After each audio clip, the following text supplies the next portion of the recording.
मनालीमध्ये ना तिथे एंट्री केल्यावर इतकी थंडी होते ना, थंडीमध्ये आम्ही एकदम कुडकुडलो सगळेजण.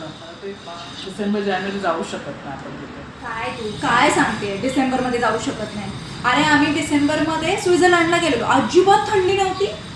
इतकी छान ट्रिप झाली म्हणून सांगू आमची. अरे ते जाऊ दे, तुला सांगायचं राहिलं, आपल्या इथं ना एक सेल लागलाय मोचीसमध्ये. अरे असे भारी भारी सँडल आहेत ना, 2000-3000चे सँडल ना 1000 रुपीजला आहेत. काय काय तर 800ला पण. मी पण घेतले 4-5 जोड. शी, सेलमध्ये चप्पल घेते तू, ते पण मोचीमध्ये? यॉक, ब्रिकेन्समधून घेत जा, ही नाईस कलेक्शन, तिथून घेत जा तू. खूप छान चप्पल असतात त्यांच्या. अरे 2 दिवस ना फिरून फिरून ना डोकंच दुखायला लागले. कालपासून माझं ते डोकं दुखतंय ना, मला काय सुचतच नाही माहिती. कालपासून? अगं माझं परवापासून डोकं दुखतंय. काय सांगू तुला, डोकं, हात, पाय, नख, अगं हा केस सुद्धा दुखतोय. केस, बोल काय सांगणार होता तुला?